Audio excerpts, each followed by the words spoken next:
അങ്ങനെ അക്കാര്യത്തിൽ ഒരു തീരുമാനം വന്നിരിക്കുന്നു. ഗബ്രി വ്യക്തമായ ഒരു ക്ലാരിറ്റി തന്നിരിക്കുകയാണ്. അവിടെ ജാസ്മിനോടുള്ളത് പ്രണയമല്ല എന്നുള്ളൊരു ക്ലാരിറ്റി, പിന്നെ എനിക്കത് തുറന്നു പറയാൻ താല്പര്യമില്ല എന്നുള്ളൊരു ക്ലാരിറ്റി, എനിക്ക് ഇവളോട് പ്രണയമുണ്ട് പക്ഷെ അത് മുന്നോട്ട് കൊണ്ടുപോകാൻ താല്പര്യമില്ല എന്നുള്ള ക്ലാരിറ്റി, അതുപോലെ തന്നെ ഒരിക്കലും വിവാഹം കഴിക്കാൻ താല്പര്യമില്ലാത്ത ഒരാളുടെ അടുത്ത് പ്രണയിക്കേണ്ട ആവശ്യം എന്തിരിക്കുന്നു എന്നതിനുള്ള ക്ലാരിറ്റി. അവിടെ റസ്മി ചോദിക്കുന്നുണ്ട്, അപ്പൊ എന്താണ് ഇവളുമായിട്ടുള്ള റിലേഷൻ എന്ന് ചോദിക്കുന്ന സമയത്ത് അതിനുള്ള ഉത്തരം എനിക്ക് തന്നെ കിട്ടിയിട്ടില്ല എന്നുള്ളതാണ് അതിന്റെ ക്ലാരിറ്റി. ആഹാ, എത്ര ക്ലാരിറ്റികളാണല്ലേ തന്നുകൊണ്ടിരിക്കുന്നത്. എന്തായാലും ഗബ്രിക്ക് ജാസ്മിനോട് ഒരു ചുക്കുമില്ല എന്നുള്ള തരത്തിലാണ് ഗബ്രി ഇപ്പോൾ സംസാരിച്ചുകൊണ്ടിരിക്കുന്നത്.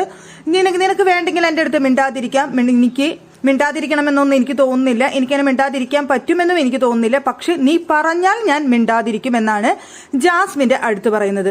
അതുപോലെ തന്നെ പറയുന്ന മറ്റൊരു കാര്യം, നമ്മുടെ ചെയ്തികൾ നിർത്തണമെന്ന് അവിടെ ജാസ്മിൻ പറയുന്നുണ്ടായിരുന്നു. മറ്റുള്ളവർക്ക് സംശയം തോന്നുന്ന തരത്തിൽ എന്തിനാണ് ഇങ്ങനെ ചെയ്യുന്നത്, ഏതെങ്കിലും ഒരു തരത്തിൽ ഇത് എത്താതെ ഇങ്ങനെ കണ്ടിന്യൂ ചെയ്യുന്നതിൽ അർത്ഥമില്ലല്ലോ എന്നാണ് ജാസ്മിന്റെ ചോദ്യം. ഗബ്രി പറഞ്ഞത്, അതെന്തിനു നിർത്തണം, നമുക്ക് പരസ്പരം നമ്മുടെ കണ്ണുകളിൽ പ്രണയമുണ്ടെന്നുണ്ടെങ്കിൽ എന്തിനാണ് മറ്റുള്ളവരത് നോക്കേണ്ട ആവശ്യകത, അത് പ്രണയം തോന്നുന്നത് സ്വാഭാവികം, അതിലെന്ത് തെറ്റിയിരിക്കുന്നു എന്നാണ് ചോദിക്കുന്നത്. അപ്പൊ സത്യത്തിൽ ഇവൻ എന്താണ് ഉദ്ദേശിക്കുന്നത്, സത്യത്തിൽ ജാസ്മിൻ എന്താണ് ഉദ്ദേശിക്കുന്നത്, ഈ 45 ദിവസം പ്രേക്ഷകർ എന്താണ് ചിന്തിച്ചത്? ആഹാ, മൊത്തത്തിൽ കൺഫ്യൂഷൻ ആവുന്ന അവസ്ഥയിലാണ്.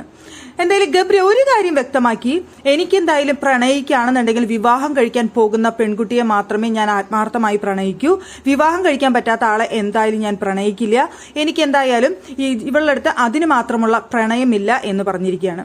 എന്റെ ഈ ഇവിടേക്ക് വന്നതിന് ശേഷമുള്ള എന്റെ ലൈഫ് ആകെ സ്പോയിലായി എന്നുള്ള തരത്തിലാണ് ഗബ്രി അവിടെ സംസാരിച്ചത്.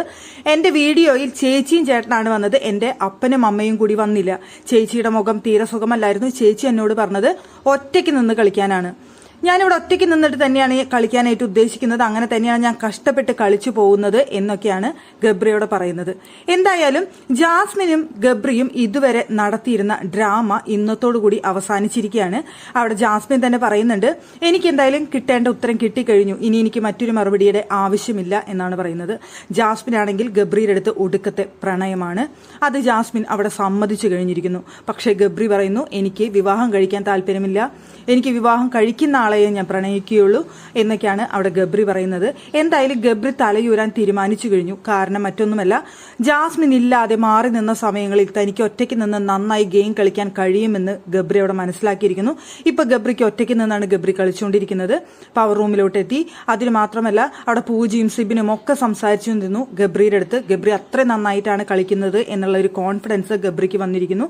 ഇനി ജാസ്മിന്റെ കൂട്ട് ഗബ്രിക്ക് ആവശ്യമില്ല എന്ന് തന്നെയാണ് ഞാൻ മനസ്സിലാക്കുന്നത്. എന്തായാലും ജാസ്മിൻ എങ്ങനെ നിന്നാലും വന്നാലും പോയാലും ഒന്നും ഗബ്രിയെ ഇനി ബാധിക്കുന്നതല്ല.